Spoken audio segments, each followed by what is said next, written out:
오늘도 예배 자리에 나오신 우리 성도님들을 환영하고 축복합니다. 우리 사도신경으로 신앙 고백하도록 하겠습니다. 전능하사 천지를 만드신 하나님 아버지를 내가 믿사오며 그 외아들 우리 주 예수 그리스도를 믿사오니 이는 성령으로 잉태하사 동정녀 마리아에게 나시고 본요 빌라도에게 고난을 받으사 십자가에 못 박혀 죽으시고 장사한 지 사흘 만에 죽은 자 가운데서 다시 살아나시며 하늘에 오르사 전능하신 하나님 우편에 앉아 계시다가 저리로서 산자와 죽은 자를 심판하러 오시리라. 성령을 믿사오며 거룩한 공회와 성도가 서로 교통하는 것과 죄를 사하여 주시는 것과 몸이 다시 사는 것과 영원히 사는 것을 믿사옵나이다. 아멘. 우리 찬송가 412장입니다. 412장 내 영혼의 그 깊은 데서.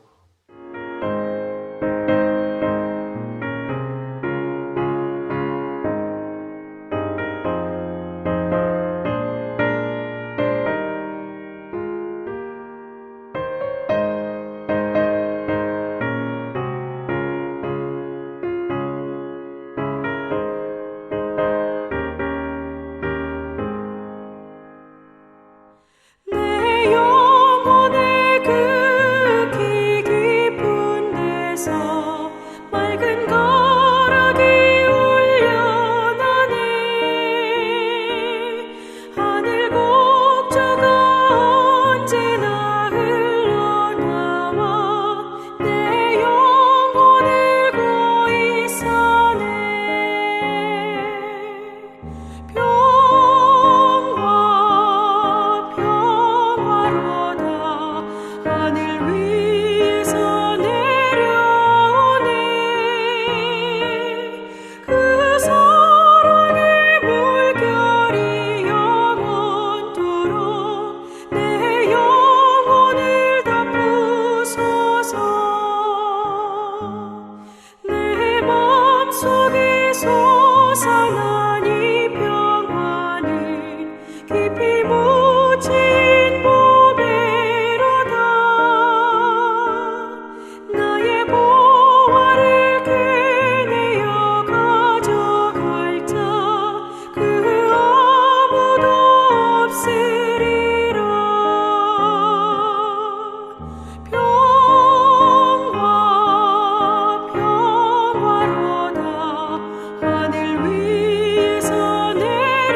아멘. 우리 오늘 함께 보실 말씀은 디도서 2장 4절 5절 말씀입니다. 디도서 2장 4절 5절 말씀입니다.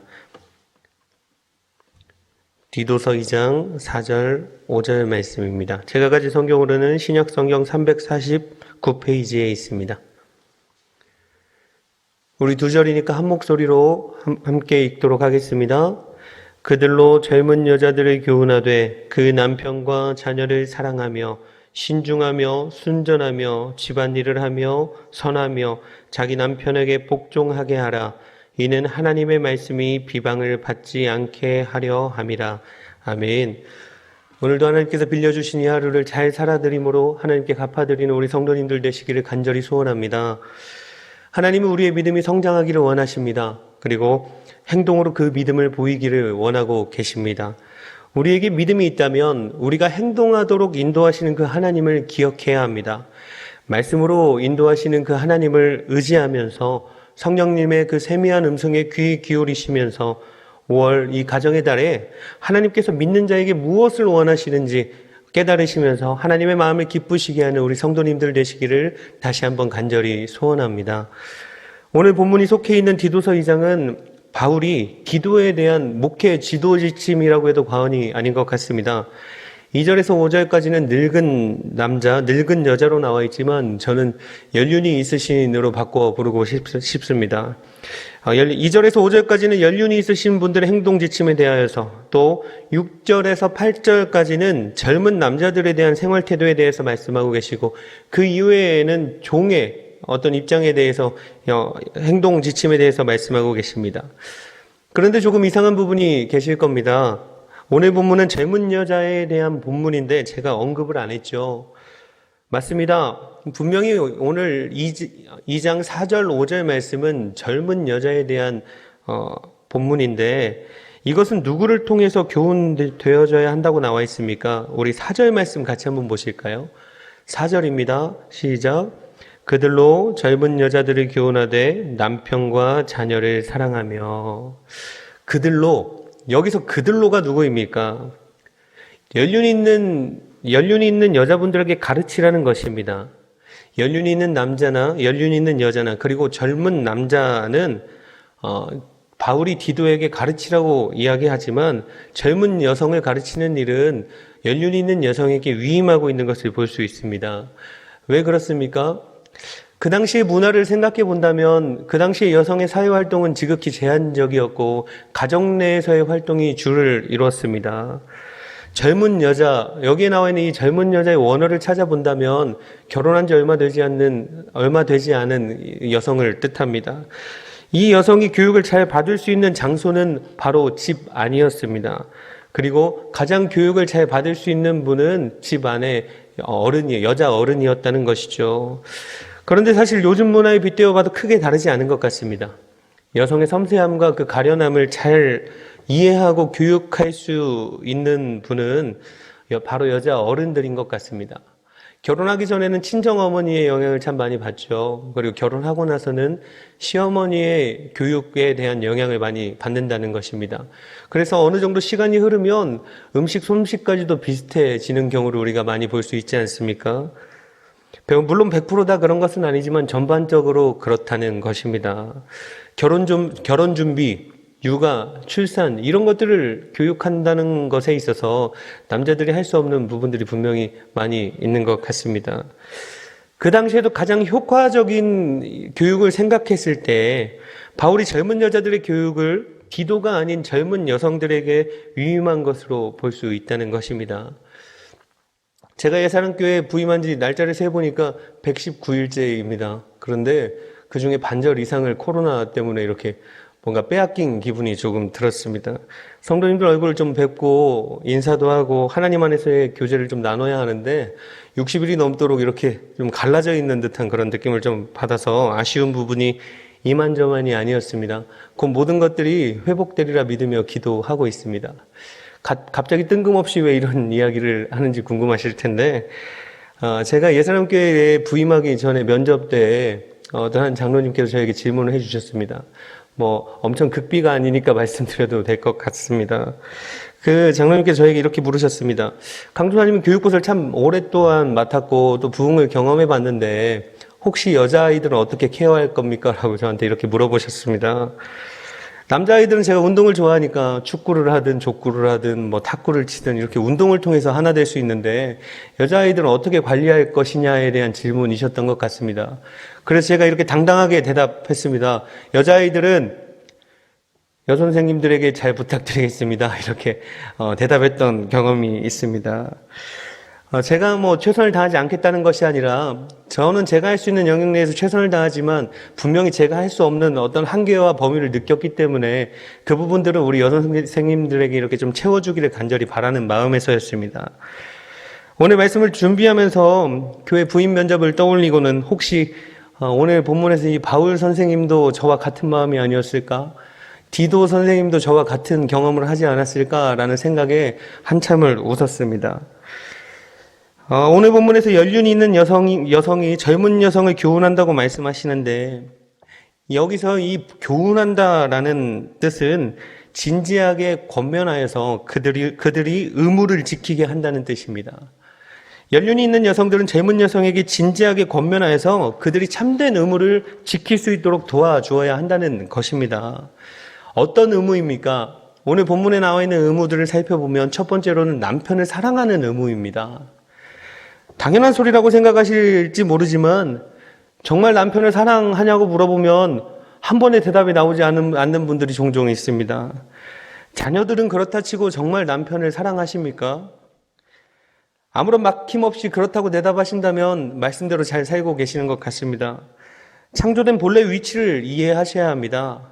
남편을 사랑한다는 것은 남편을 무시하지 않고 존중해야 한다는 것입니다. 귀하게 여겨야 된다는 것이죠. 한 개그 프로그램에서 이런 대사가 기억이 납니다. 엄마와 자녀가 식사 자리에 있는데 그러는 겁니다. 자녀가 음식을 먹다가 상한 것 같다고 엄마한테 이야기하니까 엄마의 대답이 이렇습니다. 야, 그거 놔둬라. 이따가 아빠 주게. 그리고 자녀가 음식을 먹다가 바닥에 흘리면 이렇게 이야기하는 겁니다. 야, 그거 놔둬 딴 거 먹어. 이따 아빠 주게. 그때는 웃었지만 지금 생각해보면 웃기지만 참 슬픈 이야기인 것 같습니다. 말씀대로 본래의 창조의 목적대로 남편을 사랑하시는 우리 성도님들 되시기를 간절히 소원합니다. 남편을 사랑하시는 아내분들에게 한번 질문 드려보고 싶습니다. 사랑하신다면 복종하는 것쯤이야 기꺼이 하실 수 있으시죠? 사랑하신다면 복종쯤이야 기꺼이 하실 수 있는 것 아니겠습니까? 사랑하면 목숨까지도 줄 수 있다고 하는데 그까지 복종쯤이야 못하겠습니까? 그런데 가끔 이게 안 된다고 하시는 분들은 정말 내가 남편을 사랑하는지 한번 돌아보셔야 할 줄 믿습니다. 그리고 이 젊은 여성의 두 번째 의무는 자녀를 사랑하는 의무입니다. 이 또한 무슨 당연한 소리냐는 생각을 하실 수도 있습니다. 그런데 믿는 자로서 우리가 자녀를 어떻게 사랑해야 하는지 한번 돌아봤으면 좋겠습니다. 이제는 유초등부까지도 같은 고민을 하는 것 같은데 중고등부 아이들을 맡다 보면 이 학원 문제에 있어서 너무나 많은 스트레스를 받습니다. 주일에도 학원을 오라는 선생님들이 있고 너 학원을 안 나올 거면 몇 번 빠지면 학원을 그만둬야 된다는 이런 어긋장까지 놓는 선생님들을 받고 실제로 전화하면서 이렇게 다퉈도 받습니다. 수련회 때면 그 절정에 달합니다. 엄마들까지도 고민하게 됩니다. 학원을 보내야 할지 수련회를 보내야 할지 고민하게 되고 결국에는 수련회를 오지 않고 학원을 선택하는 아이들이 종종 있다는 것입니다. 수련회 때마다 아이들이 얼마나 흔들리는지 너무나 마음이 아팠습니다. 이럴 때에 사랑하는 자녀에게 어떻게 권면하시겠습니까? 어떻게 자녀들을 사랑으로 양육하시겠습니까? 일관성이 있는 신앙을 가르치셔야 합니다. 그리고 그렇게 삶으로 보여주셔야 합니다. 다른 것은 다 포기할 수 있지만 학원은 안 돼 라고 말씀하시겠습니까? 또 가끔 유초등부나 중고등부에 부서 예배를 가지 않겠다면 끝까지 어른 예배를 고집하는 아이들이 종종 있습니다. 사랑하는 마음으로 어떻게 지도하시겠습니까? 유아에게 이유식을 먹어야 하는 유아가 자꾸만 쌀밥을 먹겠다고 그러고 자꾸만 누룽지를 먹겠다고 하면 딱딱한 그 누룽지를 먹겠다고 하면 주시겠습니까? 먹는다고 해도 빼앗아 가겠지요. 강제로라도 빼앗아 가겠지요. 왜요? 씹지를 못하니까요. 사랑의 마음으로 강하게 빼앗아 가는 겁니다. 우리가 자녀를 사랑한다면, 믿는 자로서 자녀를 사랑한다면 신앙의 본이 되시는 우리 부모님들 되시기를 간절히 소원합니다. 가끔 저에게 들리는 안타까운 소식이지만 아이들이 와서 이렇게 순수한 마음으로 이야기합니다. 우리 엄마 아빠는 평생 교회 다녔는데 술 마셔요. 이런 안타까운 고백이 우리 아이들 입에서 흘러나오지 않았으면 좋겠습니다. 아이들은요, 교회에 다니면 당연히 술, 담배쯤은 안 하는 거라는 순수한 신앙을 가지고 있는데 그것들이 부모님들로 인해서 깨어지게 된다면 얼마나 가슴 아픈 일입니까? 자녀를 정말 사랑한다면, 자녀가 하나님 앞에 가는 그날까지 옆에서 평생 지켜주지 못할 거라면 우리 자녀가 하나님 앞에서 바로 설 수 있도록 도와주고 또 밀어주고 본을 보여야 하는 것이 마땅한 부모의 어떤 책임인 줄 믿습니다. 그것이 사랑입니다. 자녀를 진정 사랑하는 것인 줄 압니다. 그렇게 자녀들을 믿는 자로서 자녀들을 잘 사랑으로 양육하시는 우리 부모님들 되시기를 간절히 소원합니다. 또 오늘 본문에 나와 있는 의무 중에 근신하고 순전하고 선해야 하는 의무에 대해서 나와 있습니다. 근신하다라는 원뜻을 살펴보면 사려 깊고 자제심이 깊다라는 뜻입니다. 순전하다는 뜻도 비슷합니다. 정숙하고 단정하다라는 뜻이죠. 경솔한 말과 행동을 삼가라는 것입니다. 특히나 교회에서는 이기적이고 편협한 말과 행동을 삼가해야 합니다. 항상 신중하고 선한 행동으로 말미암아서 위로하고 덕을 세우는 일에 우리가 집중해야 한다는 것입니다. 신앙의 이야기를 나누면서 서로 권면해야 합니다. 항상 간증이 넘쳐나야 합니다. 남에게 유익을 줄 수 있으며 교회를 든든히 세워 나가는 선한 일꾼들이 다 되어야 할 줄 믿습니다. 네 번째로는 집안일을 해야 하는 의무입니다. 마음속에 참 많이 부딪혔던 내용 중에 한 가지였는데 집안일을 여자가 해야 된다고 하면 요즘 같은 시대에 여자만 집안일을 하는 게 어디 있어? 라고 말씀하실 것입니다. 저에게 물어봐도 저도 집안일은 같이 하는 거야 라고 대답할 것입니다. 오늘 본문을 오해하지 않으셨으면 좋겠습니다. 원래 원어의 의미는 집을 지키는 자로 되어 있고 여기서는 가정을 잘 지키는 가정적인이라고 이해하시면 좋을 것 같습니다. 초도에도 말씀드렸던 것처럼 그 당시의 사회생활을 하기 여성들에게 참 제약이 참 많았고 남성 위주의 가부장적인 사회였기 때문에 여성의 주된 임무가 가정을 잘 돌보는 것이었다는 것입니다. 다섯 번째 의무가 있습니다. 복종해야 하는 의무입니다. 제가 남편을 사랑하면 복종할 수 있지 않겠냐고 여쭤봤습니다. 남편에게 복종하라는 이 본문 때문에 기분 나빠하시는 우리 여성분들을 종종 보게 됩니다. 여러분, 오늘 본문에서 이 복종하라는 것은 약자가 강자에게 굴복하라는 그런 복종이 아닙니다. 가정의 평화와 창조 질서에 따른 자발적인 순종을 이야기하고 있는 것입니다. 물론 남편은 가만히 앉아서 그 복종을 받아주기만 하면 되는 것이 아닙니다. 얼마 전 제가 말씀을 전했던 것처럼 그리스도가 교회를 사랑하셨던 것처럼 그렇게 아내를 사랑해야 합니다. 그 사랑, 아내를 사랑하는 그리스도의 그 사랑은, 아내를 사랑하는 그 사랑은 희생적인 사랑이 되어야 하고, 물론 예수님처럼 목숨까지도 내어줄 수 있는 그런 사랑이어야 한다는 것입니다. 아내를 위해서 목숨조차도 내줄 수 없는 사랑이라면 어찌 복종하라고 말할 수 있겠습니까? 남편이 아내를 사랑한다면, 목숨처럼 사랑한다면 아내에게 복종하라 마라 할 것이 없을 줄 압니다. 알아서 존경하고 도울 것입니다. 돕는 배필로서 최선을 다할 것입니다. 이렇게 아내는 아내대로 남편은 남편대로 자기 자리에서 자기 위치에서 최선을 다한다면 자기 역할과 의무를 다한다면 그 가정은 비로소 참 행복한 가정, 하나님이 기뻐하시는 가정이 될 줄 믿습니다. 여러분, 짧게 5가지로 나누어서 젊은 여성의 의무에 대해서 말씀을 드렸는데 잠깐이지만 젊은 여성뿐만이 아니라 우리의 삶도 한번 되돌아보는 시간이 되었으면 좋겠습니다. 오늘 본문을 통해서 많은 것을 교훈하셨는데 그 교훈의 그 이유가 오늘 본문 마지막 부분에 나옵니다. 우리 본문 5절을 한 번 더 읽어보실까요? 5절입니다. 신중하며 순전하며 집안일을 하며 선하며 자기 남편에게 복종하게 하라. 이는 하나님의 말씀이 비방을 받지 않게 하려 함이라. 아멘. 결국 무엇입니까? 젊은 여성들이 그렇게 해야 되는 이유가 무엇입니까? 바로 하나님의 말씀이 비방을 받지 않게 하기 위해서입니다. 믿는 자를 통하여서 하나님이 마땅히 영광을 받으셔야 하는데 도리어 비방을 받으신다면 얼마나 마음이 아픕니까? 하나님은 얼마나 마음이 아프시겠습니까? 신앙이 있는 젊은 여성이 가정에서 남편을 존중하지 않고 자녀를 잘 양육하지 못할 때에 불신자들에게 손가락질 받는다는 것입니다. 누가요? 하나님께서 말입니다. 바울은 로마서 2장 24절에도 같은 이야기를 합니다.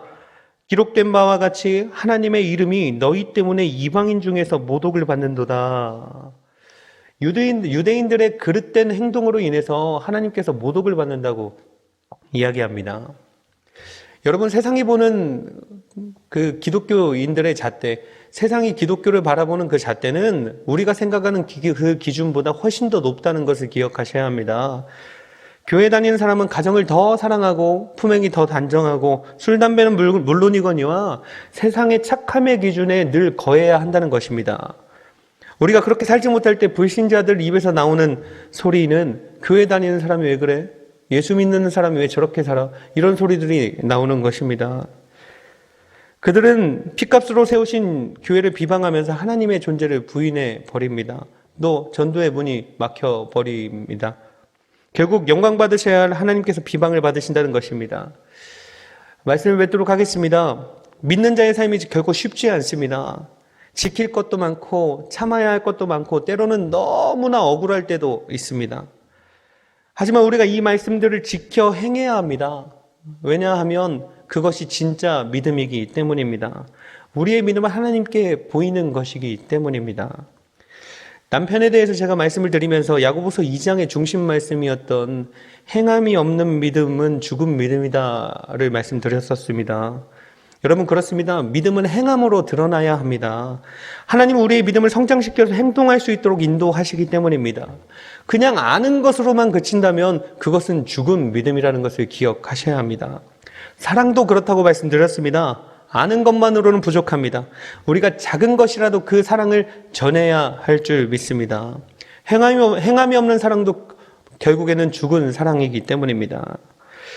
5월 이 가정의 달에 가정을 더 돌보시고 더 많이 사랑하시고 말씀에 순종하셔서 하나님의 말씀이 비방받지 않도록 힘써 주십시오. 가정에 무너진 것들을 회복하심으로 말미암아서 하나님께 영광을 올려드리는 우리 예사랑의 모든 가정들 되시기를 간절히 소원합니다.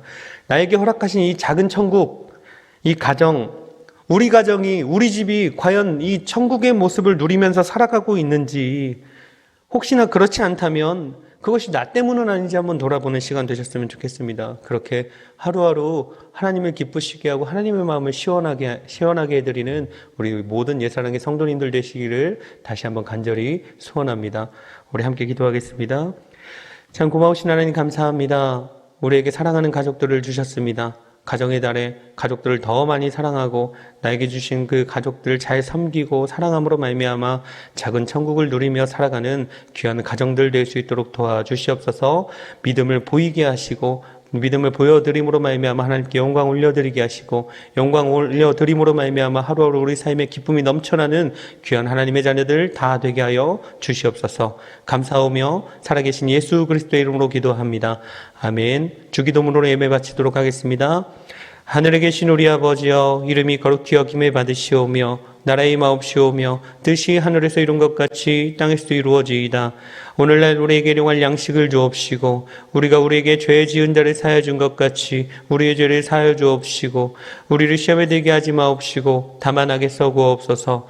대개 나라와 권세와 영광이 아버지께 영원히 있사옵나이다. 아멘. 우리 시간 함께 기도할 때 우리의 믿음을 놓고 한번 기도했으면 좋겠습니다.